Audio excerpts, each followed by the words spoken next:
I will be walking across that whole portion. So, if we're like gonna do this, you have to understand that my hair is always pretty crazy, and it just does its own thing. Also, there's a dog. Oh, this way, Milo. Here. Who's that?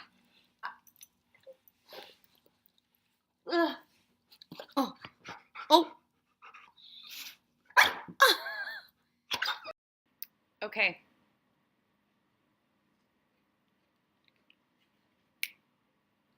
I'm ready. So I have my glasses on, which means I'm ready to go. But I wanted to talk about mental preparation for the Pacific Crest Trail. But I did want to talk about this one book I'm in the middle of reading.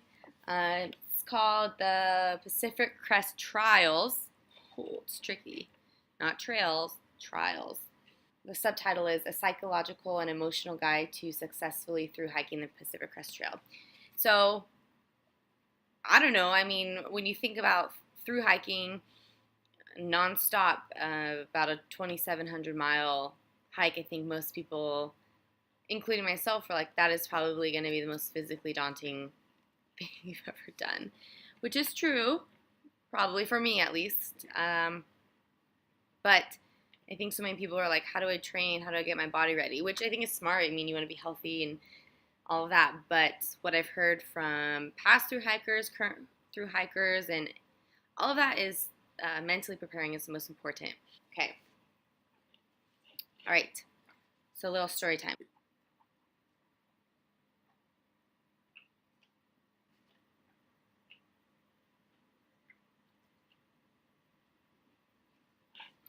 You know what you're giving up with your new lifestyle: a warm bed, a diet consisting of real food, regular access to a shower, electronic entertainment on demand, instant communication with friends, family, coworkers, and so on.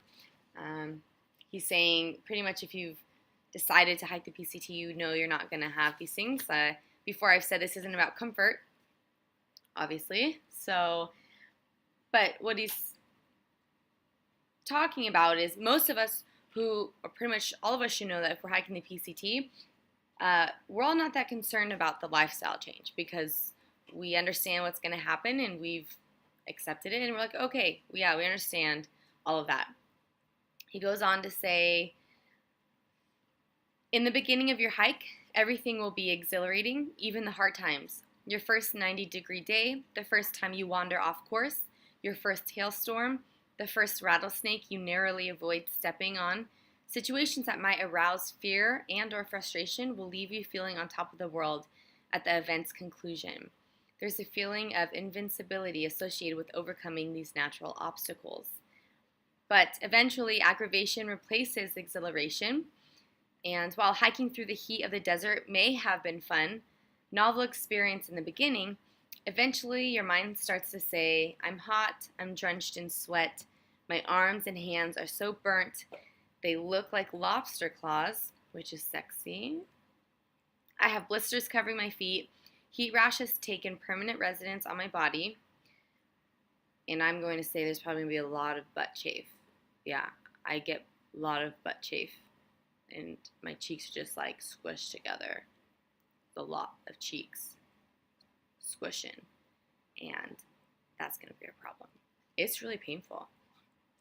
Where the hell is the water? I could be home, chilling in the air conditioning, drinking beer while watching Game of Thrones from the comforts of my couch. Why am I doing this again? And that's what I like that he's getting at. He says, this is a profound and extremely important question. Why exactly am I doing this? He says, because when it comes to backpacking 2,650 miles, the greatest determining factor of success is clarity of purpose. And I love that. I'm going to hold on to that. It's clarity of purpose. And I don't think it's just needed for something like a thru hike. I think that can be for use for anything. Like why is anybody doing anything that they do? And if you don't understand, I feel like you really need to seek for that clarity of purpose. It'll just make so much more sense on why you are living the way you are. I remember when I made the decision to run a marathon, I was running every day, and I hated it. Sometimes I could only do a mile because I was just like, this sucks. I don't enjoy this.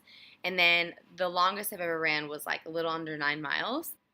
And I realized I hate running. I don't like this. Why am I going to do this? And so it was kind of hard at first, but I quit. So I love this book so far just because of the being intentional about your preparation. I think I can so be like, all right, I got this, and I will white knuckle things in situations and I'll make it through, but I'm not going to be able to do that this whole time. So with any big feat that anyone's trying to face and any big dream or hurdle that, trying to overcome or accomplish or whatever, I really, really like that this author encourages us to make lists. Okay, one of the lists. Why are you going to do what you want to do? Why do I want to hike the PCT? I'm going to blog about this so I can have clearer thoughts because I do kind of ramble on these videos. I'm going to make a list why I am hiking the PCT. I'm going to state them, and I'm not going to try to make them very shallow, right? I mean, really dig deep, and even if it takes me an hour to make this very thoughtful list, I'm going to do it. Another list which he recommends, is when I successfully complete the PCT. And I think that's really important attitude, saying when I successfully complete it. But you know what, there is a major chance that I'm not going to. The percentage of people actually completing this is low. I don't have an exact number, but it's not high. So this positive reinforcement of how I will feel after I complete the PCT is really important. And you know what? I feel like that'll even happen if I can only do 1,000 miles because I get hurt or something. And so, I think it's really, I can see a face in the mirror and it's all creepy. So I think that can apply to anybody. If you want to do something like, go to grad school or go to school in general or lose a bunch of weight, make a list about why you are doing it or why you want to do it, and then how you will be and how you will feel after you've actually done it. And let's see. And I actually think, for me at least, this is the most motivating, negative motivation. If I give up on the Pacific Crest Trail, I will, ... maybe I'll never believe in myself. I will doubt myself. I will, let's see what some of his are. He says, carry the baggage of shame. Shame is this pretty terrible feeling, which we've all felt. Let's see. He would not like the person he sees in the mirror. That's really crazy to me. That's what giving up can do. And so he kept these lists with him when he did the Appalachian Trail, and whenever he was feeling down, he looked at them, and it kept him going. So much cheeks just squishing there, and the butt chafe just hurt so bad, and I had to stand with my pants down with my cheeks spread to air them out because I can't even walk. And so what am I gonna do? Okay, I had to turn the light on. It was getting too dark, but anyway, the concept of making all of these lists, I think, is incredible. It's very simple and probably obvious to so many people, but for me, I was like, whoa, this is really cool. And I think it can be used for anything in life, and I hope to use this kind of mentality through any other big venture I want to do. So making a list about why I am hiking the Pacific Crest Trail, what kind of person I'll be when I'm done with it, and then what kind of person I'll be if I give up. And I will blog about that in the future when my website's all good to go. Another thing that the author encourages people to do is to publicly announce it. And it sounds silly because we're not celebrities. We're just normal people, and maybe 17 people care. But just the fact that you're putting out into the world, regardless of how many or who will see it, is really important because once again, it's another form of accountability. If you're going to do something, do it for yourself for the right reasons. But there's something about announcing to the world, mainly for support. He talks about there's a lot of naysayers and a lot of people who don't understand and think you're doing it for all these certain reasons. And it's like, okay.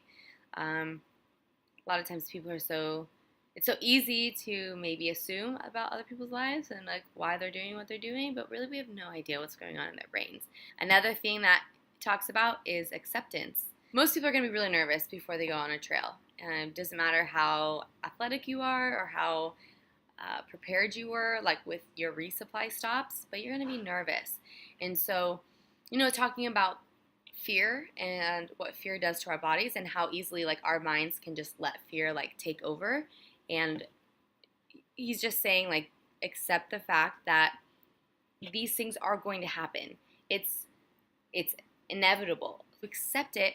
You can prepare for it. You won't be surprised by it necessarily when it comes. I mean, yeah, if I almost step on a rattlesnake, I mean, I might be a little scared, but if you're just prepared in that way, you'll know how to handle it and take care of it. There's something so freeing about, doing a video like this and putting it out there, or blogging and putting it out there, and inspiring people that you would have never met, ever. You would have never come across some of these people, and they're just randomly finding you and writing you, and it's just the most incredible feeling. And I've already met so many people, and even last night I wound up getting beers with a current PCT thru-hiker.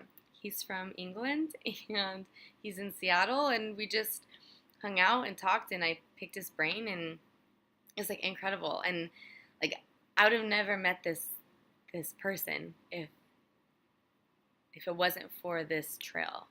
And I'm already so thankful for it, but I just wish I could go tomorrow. Once again, I am Jennifer Mavis, and it'd be really awesome if you're watching this, if you could go find me on Instagram at The Whimsical Woman. Find me on Facebook at The Whimsical Woman. I have my own page. My domain is thewhimsicalwoman.com. I think you're catching on here. It'd be really great if you could go find me, follow me. Anyway, thanks for watching this again, and yeah, feel free to message me if you just want to ask a question, or I love advice. So if you have any advice, drop it in the comments below. I really appreciate advice. I'm give it all to me. Give me all the advice. But cool, if you just want to chat, share your own experiences, anything, that'd be really cool.